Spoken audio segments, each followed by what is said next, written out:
Hi everyone, welcome to this new series where we'll be solving the Cambridge IGCSE Mathematics Past Paper 0478/22 from the May-June 2025 exam session.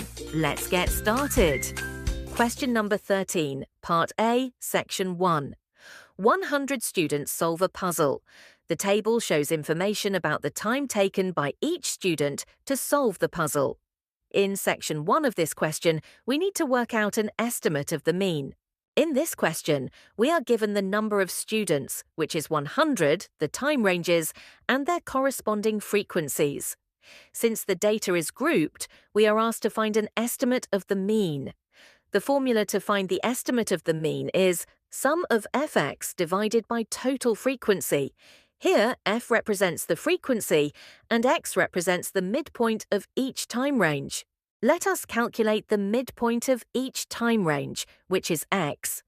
The formula to find the midpoint is maximum value plus minimum value divided by 2. For the first time range, 40 plus 20 divided by 2 equals 30. For the second time range, 60 plus 40 divided by 2 equals 50.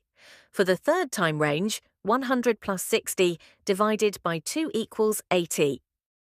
Now let us calculate fx. For the first time range and its frequency, 30 times 30 equals 900. For the second time range and its frequency, 40 times 50 equals 2000. For the third time range and its frequency, 30 times 80 equals 2400. Now let us substitute the values into our formula to calculate the estimate of the mean. Estimate of mean equals 900 plus 2000 plus 2400, all divided by 100. Estimate of mean equals 5300 divided by 100. Resolving further, estimate of mean equals 53, which is the answer. Thank you for watching. Please like, subscribe, and share with others. Have a nice day.